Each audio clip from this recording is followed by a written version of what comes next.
Welcome back. You're still tuned in to News and Views with myself, Salailo Makudiere. The time is 8:50 Central African time. And we're going to be switching gears now to, I think, what's a very, very important and I think vital moment in current affairs. The tensions between the United States of America and Iran are once again escalating, with fresh reports of airstrikes described by the US as self-defense. And these operations targeted Iran's strategically located Qeshm Island. The U.S. Central Command maintains that the strikes were carried out in response to attempted missile attacks against regional allies, including Bahrain and Kuwait, while also insisting that a fragile ceasefire framework remains intact. Iran, meanwhile, has yet to fully respond to the latest developments as competing narratives emerge over whether diplomatic engagements between the United States of America and Tehran will be continuing or they'll be collapsing altogether.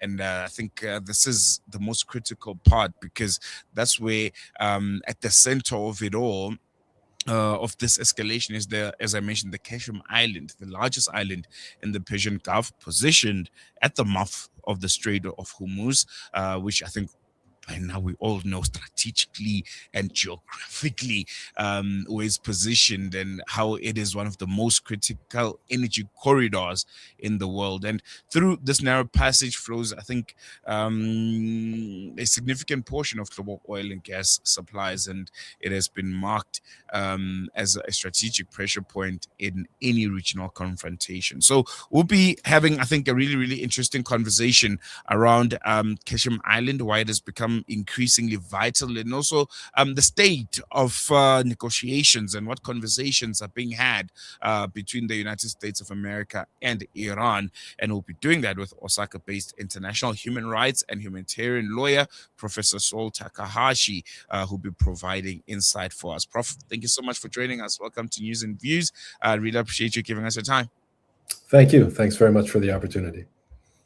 I think before we get into the nitty-gritties, just your general overview of where we currently find ourselves, negotiations breaking down, collapsing, negotiations happening once again, the war has stopped, but then there are attacks from both sides on strategic and vital, infrastructure. Where are we? What's happening? Yeah, well, of course, it's very hard to really ascertain with any kind of confidence. But honestly, I'm not panicking just yet. Donald Trump is one of these, he's a showman, besides being a con man. And, he's just trying to create these spectacles, each and every one of his social media posts, just trying to sort of heighten expectations of this soon-to-be announcement, which never really happens. But the fact of the matter is, the Americans very much want some sort of deal. They want to get out of this as soon as possible, and the Iranians too. Lest we forget, the Iranians would like this conflict over as soon as they can. So, both are really trying to get as favorable terms as possible. I think that's really what's happening. This U.S. narrative that these strikes are in self-defense, quote unquote, are really ridiculous. I mean, it's just an insult to one's intelligence. I mean, they are the ones who, together with the Israelis, they're the ones who have started this illegal war of aggression. It's way, way too late to trot out these phrases of self-defense. But I think it also shows that they're sensitive. They're sensitive to criticism, domestic, of course, but also international, and them using that kind of terminology, to me, suggests that they don't want the negotiations to break down. They do very desperately want some kind of deal. Their problem is that or Trump's problem rather, is that it's got to be a deal that, he can somehow plausibly present to. I don't think he cares too much about the people, but at least plausibly present to the Republican leadership as some semblance of a win. And that's going to be really, really tough, because the Americans have really painted themselves into a corner. They're in a quagmire now. And the Israelis are doing their utmost to destroy any kind of prospects for a deal.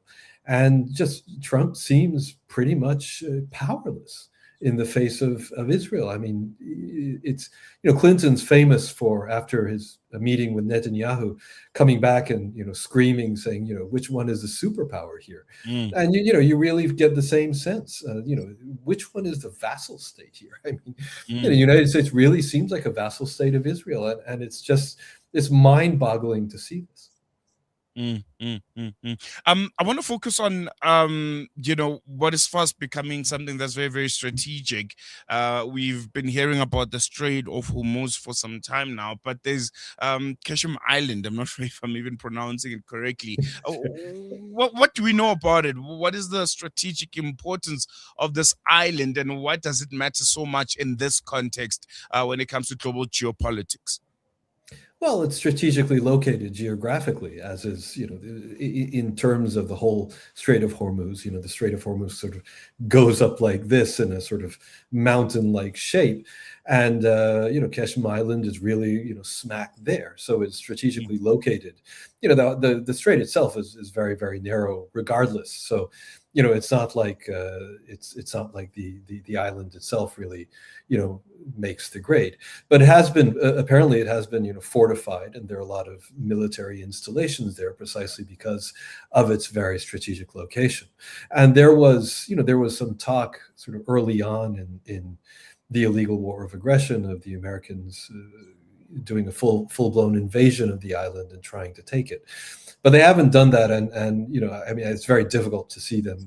It's difficult to see that actually happening. I mean, that would be very foolish, even in military terms. Apparently, it would be very, the troops would be very vulnerable, and it just wouldn't achieve anything. So, that's really not going to happen. I think it's just that there are presumably drone bases, missile bases on the mm, island, and those are the ones that the American attack now. And perhaps they're also trying to send a message to Iran, again, saying that they can, that invading this island is still in the cards. I mean, that seems mm, maybe that's one of the messages they're trying to get across.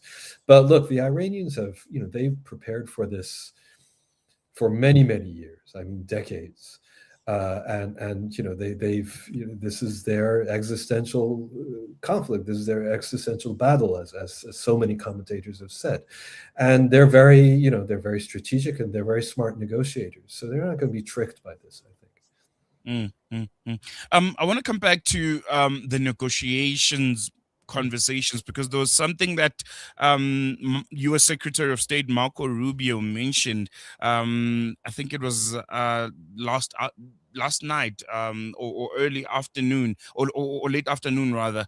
And he said, and I want to quote it correctly. He says, Iran may negotiate over some aspects of nuclear fire for the first time. So essentially says the conversation around Iran's nuclear programs has now filtered into the negotiations. They are talking whether or not they'll give it up. Do you think this is credible? Do you think the Iranians would entertain that conversation around their nuclear capabilities? Well, judging from the Iranians' official positions, no way. I mean, they've consistently been saying that that's a red line. Certainly, under international law, they have the right to maintain a civilian nuclear program. That's very, very clear. So they've said in their official positions, and they keep on saying it, that this is Mm, one thing they're not going to give up. These kind of negotiations, one never really knows until the final deal is done. So it's kind of hard to say. But certainly the consistency with which the Iranian position has been at least been pronounced throughout is in complete contrast to these shifting goals and these completely contradictory statements coming from the American administration, day after day after day. It really is quite a shambles. We don't, these kind of negotiations, they do, there is something to be said for them being taking place behind closed doors. So we're never really going to see what exactly is going on. But the way that the Americans have handled this entire mess has just been really, really shambolic militarily and in terms of, conveying the goals of the operation to the American people. Everything. It's been a fiasco. So I wouldn't put too much weight on anything Rubio says. And that's even assuming Rubio knows. I mean, it's with the Trump administration, and this was the same in the first administration too, of course. You never know who's being cut out. You never know who really is, taking part in these kind of negotiations. Obviously, not everything centers around Trump, and that's his just, the egotistical nature of his universe. So, we don't really know, and anything out of Trump's mouth, of course, can't really be trusted. It's very, very difficult just to ascertain, to really see. I do kind of think that the Iranians might also be sort of overplaying their hand a little bit. So we'll just have to see. I mean, there are certain things which the Iranians, certainly they will have to give way. Whether they'll give way on the nuclear, on the enriched uranium, I very much doubt it. I think probably it would be easier for them to give way on some of the other stuff, some of the other demands that they have been pronouncing over and over. I mean, in terms of perhaps some of the sanctions relief, perhaps that could be done only partially. Maybe some of the frozen assets, many of which are in Qatar. I know that's under discussion, and of course some of the other, those kind of issues I think might be a little bit easier for the Iranians to give way on. But also their public pronouncements on Lebanon too. I mean, this is very important, and they keep on coming back to that. It's a very principled position. I mean, kudos on them for seemingly maintaining it. But this is what makes everything very, very vulnerable. I mean, the Israelis that are, trying to destroy any prospect of a deal, and it looks there's a good chance that they might be successful in doing that. So let's just hope that's not the case. Well, there have it.